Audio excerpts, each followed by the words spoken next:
Graça e paz, família linda, pescadores de almas. Bom, queridos, vamos então, né, falar um pouquinho, ó, da resposta, melhor dizendo, da pergunta relâmpago abaixo. E a pergunta relâmpago foi: para você, o que vem primeiro, a regeneração ou o arrependimento? Minha esposa vai falar com vocês. Graça e paz, irmãos. Pois bem, queridos, é um assunto muito pertinente, muito atual. E, sabe, é igual aquela pergunta quando as pessoas falam assim: o que é que vem primeiro, o ovo ou a galinha? Já ouviram isso? E muitas das vezes eu fiquei na dúvida. Quando eu comecei a ler a palavra, eu entendi que o que vinha primeiro era quem? A galinha. Por quê? Porque Deus criou os animais. Ele não criou o ovo primeiro, ele criou os animais, né? Os animais assim se multiplicaram e aí sim veio o ovo. Então essa é a resposta certa para quem te fizer essa pergunta, tá bom? Mas vamos lá, quando a gente faz essa pergunta também, tá? O que vem primeiro é o arrependimento, a regeneração. Nós temos que entender algo que nós vamos, mediante a Bíblia, nós vamos entender que existe uma ordem a ser cumprida. Vamos lá. Mateus 12, 25. Como Jesus conhecia os pensamentos deles, disse-lhes: todo reino dividido contra si mesmo será arruinado, e toda cidade ou casa dividida contra si mesma não subsistirá. Se Satanás expulsa Satanás, está dividido contra si mesmo. Como então o seu reino subsistirá? Em outras palavras, Jesus está dizendo aqui o seguinte: existe uma ordem, até no sentido do inimigo, das hostes espirituais. Um inimigo, por exemplo, né, uma das hostes espirituais, né, não pode atingir uma pessoa, por exemplo, no alcoolismo, se ele vê que o foco dela de perdição é outro, certo? A pessoa não bebe, mas ela vive na prostituição, então ele não vai, ele vai certo, o inimigo certo, o demônio certo vai agir com aquela pessoa, não com o álcool, mas com aquilo que mais atrai. Tem pessoas, por exemplo, que perdem dinheiro, por exemplo, em jogos. Em jogos. Ela não é viciada em cocaínas, em drogas, mas o jogo vai um monte de dinheiro, até aquelas corridas de cavalo, né? A pessoa investe tudo que tem. Então é isso que Jesus quis dizer aqui, tá? Então até nesse sentido do inimigo existe uma ordem. Então vamos continuar para a gente entender um pouquinho o que vem primeiro, a regeneração ou arrependimento. Vamos lá. Glórias a Deus. Aleluia. Atos dos Apóstolos 8:30. Então Filipe correu para a carruagem, ouviu o homem lendo o profeta Isaías e lhe perguntou: o senhor entende o que está lendo? Ele respondeu: como posso entender se alguém não me explicar? Assim convidou Filipe para subir e sentar-se ao seu lado. Ok, queridos? Então o que nós começamos a entender? Que a ordem na igreja tem que vir realmente por um arrependimento. O arrependimento ele vem o quê? Pelo um conhecimento. Ninguém pode ter uma regeneração sem entender o porquê que está errado. A pessoa tem que entender, mas por que eu estou errado se todo mundo faz? Mas por que eu estou errado se agora a moda é essa? Então, quando nós começamos a colocar princípios para essas pessoas, elas vão começar a entender. E foi aqui nesse caso do Filipe Eunuco, né? O Espírito Santo falou assim: olha, vai até lá, porque ele lê uma Bíblia, mas não entende. Eu já li muitas das vezes uma Bíblia, como eu falei com vocês, não sabia nem onde era Gênesis e nem Apocalipse. Né? Meu pai estava aberto lá no Salmo 23. Aí, para mim, minha casa estava sendo super abençoada. Mas do lado tinha, né, eu já falei, um elefante e tal, imagens, mas eu achei que aquilo ali era apenas, né, para nos proteger, aquilo é que era o certo, e não, não é desta forma. Então só pode haver regeneração porque, por exemplo, uma pessoa vai para a cadeia e fica um tempo lá, para se regenerar perante uma sociedade, daquele erro que ele cometeu. Então, na verdade, a ordem certa é primeiro o arrependimento, tá? É igual como a minha esposa leu aí essa parte aí de Atos, né? Mas vamos lá. Qual é a consequência, por exemplo, tá? A consequência de um batismo sem ter um discipulado. Vale a pena? Não. Não vale. E o que é o discipulado? É chamar a pessoa para um arrependimento, para que na sequência dela começar a entender o caminho certo, ela passe um processo de regeneração. Ou seja, aquele que mentia, não mente mais. Aquele que roubava, não rouba mais. Aquele que se prostituía, não se prostitui mais. Ele começa a entender, mediante a palavra, que não existe uma obrigação. É algo espontâneo quando você abre o coração e fala assim: é aqui que eu pequei, é aqui que eu preciso mudar. E você abre espaço para o Espírito Santo fazer morada. Tá bom? Então, primeiro tem que sim, que existir um arrependimento, uma conscientização de que nós não fazemos parte mais deste mundo, tá? E nem do que este mundo julga certo, estando completamente errado. Temos que fazer a diferença. Vamos ser muitas vezes motivo de chacota? Tudo bem. Tudo bem. O importante é estarmos bem com Deus e nascer uma nova criatura em nós através de quê? De uma regeneração espiritual que vem do conhecimento. Vamos andar mais um pouquinho. Mateus 3, do 1 em diante. Naqueles dias apareceu João Batista pregando no deserto da Judéia. Ele dizia: arrependam-se, pois o reino dos céus está próximo. Este é aquele que foi anunciado pelo profeta Isaías. Voz do que clama no deserto: preparem o caminho para o Senhor, endireitem as veredas para ele. Amém? Se a gente der sequência, vai chegar onde eu falei. As pessoas, mas como é? Como é que a gente vai fazer isso? Aquele que roubava, não roube mais. O próprio João Batista dá essa palavra. Então você vê que o primeiro foco é o quê? Arrependimento. Arrependimento. Quando nós passamos por um arrependimento, por exemplo, quando você levantou a mão na sua igreja, um dia numa igreja, e eu também, eu fiquei consciente de você que as nossas atitudes estavam completamente erradas. Tá? E nós decidimos levantar a mão para entender melhor a palavra e que começasse a brotar em nós uma semente de regeneração. Vamos andar mais um pouquinho. Mateus 4, 17. A partir desse dia, Jesus começou a pregar: arrependam-se, pois o reino dos céus está próximo. E que o próprio Jesus traz primeiro para quê? Um arrependimento. O arrependimento. Então, quando nós começamos a entender isso, começamos a nos mover com isso, nós começamos a nos sentir constrangidos. Meu Deus, eu fazia isso. Como eu fiz minha esposa passar vergonha, como eu fiz meu marido passar vergonha, como eu fiz meus pais sofrerem comigo. Poxa vida, meus pais me deram muito conselho. Então, existe uma autoanálise em nossa vida e nós entendemos que não valeu a pena, por mais que o mundo, entre aspas, desse por alguns momentos, né, um prazer, né, ali passageiro, uma coisa efêmera ali, aquilo foi máximo, mas depois, por exemplo, do álcool vem o quê? Uma depressão, uma ressaca, o problema não vai sair. Depois de muitas prostituições, que a mulher sai, ela sai bem falada ou mal falada, e vice-versa. E as pessoas estão achando que sempre nessa vibe do momento, esquecendo o futuro, esquecendo a alma. E isso leva para quê? Para suicídio, para outras coisas. Porque o que o inimigo coloca na cabeça das pessoas, tá vendo? Você não vale nada, tá vendo? Você não serve para nada, se mata, você é isso. E quando a pessoa não entende que tem que ter uma proximidade daquele que falou: vinde a mim, todos vós que estáis cansados, fracos, oprimidos, vai haver mudança. Quando a gente não começa a entender isso, estamos realmente focados aí por um caminho totalmente errado. Mas quando nós entendemos, sabemos que tem alguém que vai aliviar o nosso jugo e levar a verdade da palavra nos nossos corações. Vamos andar mais um pouquinho. João 16, do 7 em diante. Contudo, afirmo que é para o bem de vocês que eu vou. Se eu não for, o conselheiro não virá para vocês. Mas se eu for, eu o enviarei. Quando ele vier, convencerá o mundo do pecado, da justiça e do juízo. Então você note que até o Espírito Santo, ele tem uma participação primordial, tá? E ativa.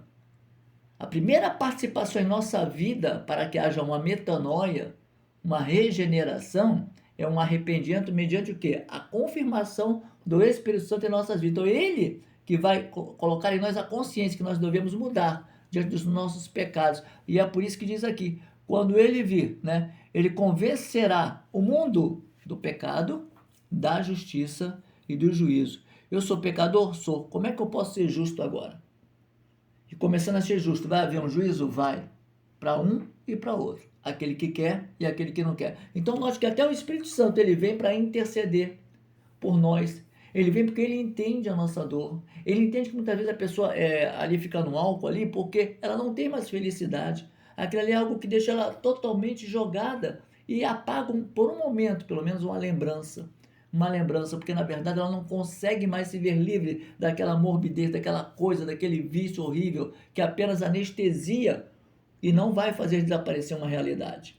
Já o Espírito Santo não, ele convence. O pecado é esse. A justiça é essa e o juízo é esse. Então ele nos acorda e desperta que realmente faz sentido nós caminharmos bem, e isso não é doloroso quando nós abrimos no nosso coração. Isso não é, digamos assim, cansativo, não. É um caminho lindo, maravilhoso, porque ao mesmo tempo que nós caminhamos para Jesus e deixamos essas coisas, nós sentimos o diferencial que é uma alma refrigerada na presença do Senhor. Vamos lá, vamos andar mais um pouquinho. Atos dos Apóstolos 3,19. Arrependam-se, pois, e voltem-se para Deus, para que os seus pecados sejam apagados. Amém? Então é mais um ponto lindo. O Espírito Santo vem, há um convite e há um resultado. Os pecados apagados. Existe aqui uma regeneração. Aliás, até uma planta.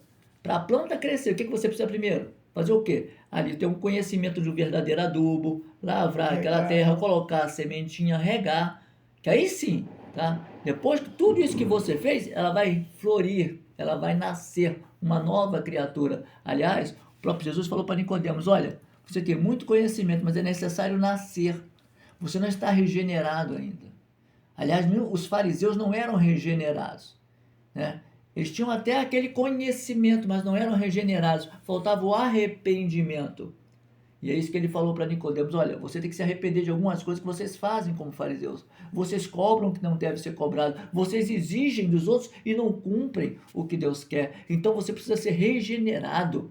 Você precisa de um verdadeiro arrependimento para que haja uma verdadeira mudança dentro de você. E foi o que houve com Zaqueu. Ele se arrependeu ou não? Se arrependeu e falou assim, aquele que eu roubei, olha só, ó. Olha só a regeneração aí, ó. Primeiro ele se arrependeu, desceu e falou com Jesus, olha, Jesus falou assim, hoje eu vou almoçar na sua casa.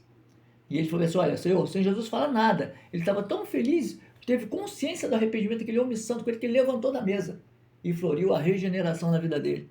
Aquele que eu defraudei, eu vou duplicar 4 vezes mais, triplicar, não interessa, mas eu vou dar um retorno para aquele que eu defraudei. E Jesus falou o quê? Hoje veio salvação a esta casa. Porque não adianta que ele apenas no momento, e eu sei que muitas vezes nós passamos isso, as pessoas passam isso, né?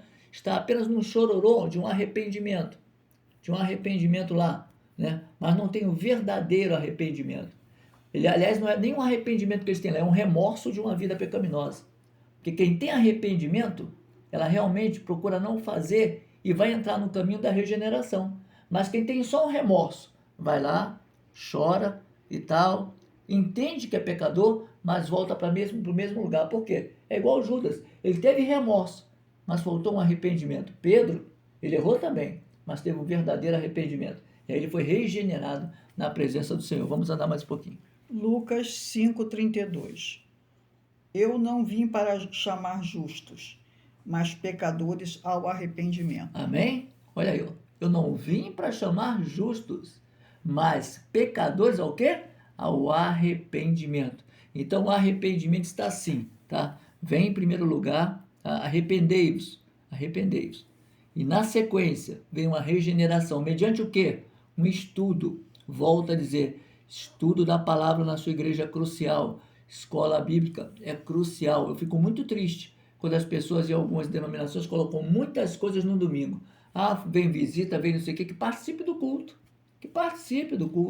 O culto não é 3 horas, o culto não é 5 horas, é um estudo que vai edificar vidas, é um estudo que vai transformar, né? Então tem condições sim, eu fico muito triste, as pessoas às vezes anularem um domingo de manhã, tá? E no entanto, de segunda a sexta eles levantam de madrugada, pegam um trem, faz o que for para não perder o serviço, mas para Jesus é o que sobra.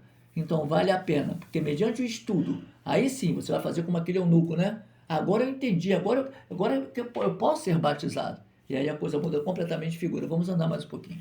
Atos dos Apóstolos 17:30.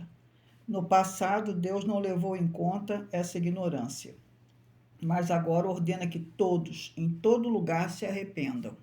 Amém? Então você vê que toda a Bíblia, ela convoca primeiro para quê? Para um arrependimento. E arrependimento, na verdade, é o quê? Diga consciência de que precisamos mudar. Consciência do que aquilo que nós julgávamos certos é errado, feio e escandaloso na presença de Deus, perante os olhos do Senhor. E é por isso que quando nós nos arrependemos, quem que se arrepende faz de novo? Não. Quem se arrepende continua com palavrão na boca? Não. Quem se arrepende tem uma... fala a verdade. Uma mulher que se arrependeu verdadeiramente, as vestes dela se transformam, sim ou não? Sim. Sim ou não? Elas ficam como muitas mulheres estão aí numa sensualidade nos púlpitos. Não existe aquilo, gente. Não existe aquilo. E volto a dizer, não estou aqui questionando uma mulher bonita, eu estou aqui questionando mulheres que querem levar sensualidade, tá? aonde não Querem deve. exibir em excesso o seu corpo. Exatamente, e com isso, leva olhares pecaminosos, desperta olhares pecaminosos, e aí depois fala assim, mas o que que eu fiz? E a mesma coisa são os homens. Então nós temos que ter muito cuidado, querido. Um verdadeiro arrependimento move um coração de Deus. Um verdadeiro arrependimento, você não está só. Diga, o Espírito Santo me ajuda. O Sabe? Espírito Você Santo não me está, ajuda. porque não é por você mesmo. Se ele te convence, se ele te convence, se você concorda, sou um pecador, existe a diferença. Aquela mulher que chegou para Jesus, vai minha filha, perdoaste teus pecados, agora vá e não peques mais, arrependa-se. E as pessoas foram regeneradas, tá? De um avivamento mediante um conhecimento da palavra. Vamos andar mais um pouquinho. 2 Coríntios 5,17. Portanto, se alguém está em Cristo, é uma nova criatura. As coisas antigas já passaram e eis que se fizeram novas. Amém? Então, olha, portanto, aquele que está em Cristo, nova criatura é. As coisas velhas já passaram e eis que tudo se fez novo. Se fez novo como? Mediante um verdadeiro arrependimento. Se fez novo como? Quando você começa a entender que Deus, o Espírito Santo, ele é fiel. E aí sim, você vai ser regenerado, porque o sangue de Cristo nos justifica e nos regenera. Ele nos justifica de todo o pecado, nos tornando novas criaturas. Que Deus abençoe a todos, querido. Então a ordem é, arrependa-se. O próprio Jesus fez, João Batista, né? O próprio Espírito Santo vem para que nós venhamos a ter o arrependimento, amém? Então, arrependam-se e confesse o seu comum e suficiente Salvador. Então, o primeiro trabalho que nós temos espiritualmente é nos arrepender dos nossos pecados. E na sequência, há uma metanoia, ou seja, uma regeneração, tá? Aquilo tudo que você fazia de errado, você não faz mais. Há uma luta espiritual, mas só vence a guerra quem conhece e quem pratica com amor e verdade a palavra de Deus, que aí deixa de ser um mandamento, mas nós cumprimos ela com amor, a palavra de Deus, e não trocamos por nada deste mundo. Que Deus te abençoe muito, tá? Qualquer dúvida pode falar comigo em off ou aqui pelo grupo mesmo. Que Deus abençoe a todos. Graça e paz, família linda, pescadores de almas.